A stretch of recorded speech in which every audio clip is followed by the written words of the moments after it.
ان الحمد للہ والصلاة والسلام علی رسول اللہ اما بعد۔ بنی اسرائیل محکومی کی زندگی گزار رہے تھے۔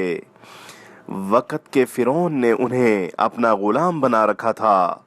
ان کی غلامی اور ذلت کا عالم یہ تھا کہ ان کے ہاں پیدا ہونے والے بیٹوں کو قتل کر دیا جاتا تھا اور بیٹیوں کو فرعون اور آل فرعون کی خدمت کے لیے زندہ رکھا جاتا تھا۔ سورہ بقرہ آیت نمبر 49 میں اللہ تعالیٰ فرماتے ہیں یسومونکم سوء العذاب یذبحون ابناءکم ویستحیون نساءکم وفی ذالکم بلاء من ربکم عظیم۔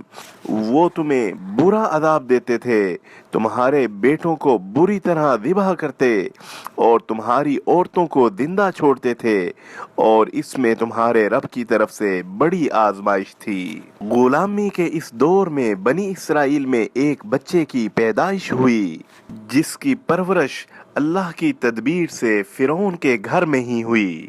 یہ بچہ بڑا ہو کر اللہ کا پیغمبر کہلایا۔ اللہ کے یہ پیغمبر سیدنا موسیٰ علیہ السلام تھے۔ فرعون اس وقت اپنے آپ کو رب العالی کہلاتا تھا۔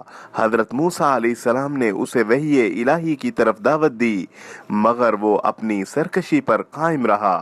آخر کار اللہ کی تدبیر غالب آئی اور حضرت موسیٰ علیہ السلام بنی اسرائیل کو آزادی دلانے کے لیے اہل سمندر کی طرف نکلے۔ فرعون نے بھی اپنے لشکر سمیت ان کا پیچھا کیا۔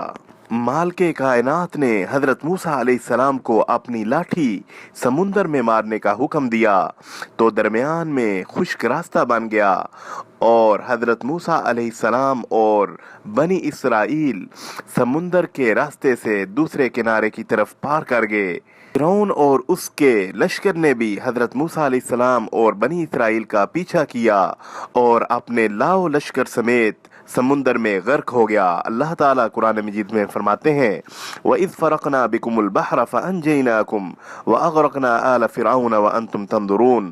اور جب ہم نے تمہارے لیے سمندر کو پھاڑ دیا پھر ہم نے تمہیں نجات دی اور ہم نے آل فرعون کو غرق کر دیا جبکہ تم دیکھ رہے تھے۔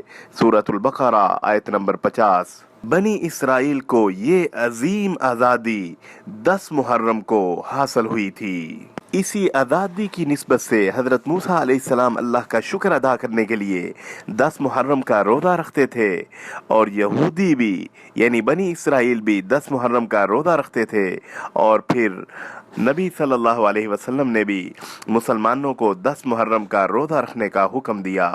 وصلی اللہ علی النبی الکریم۔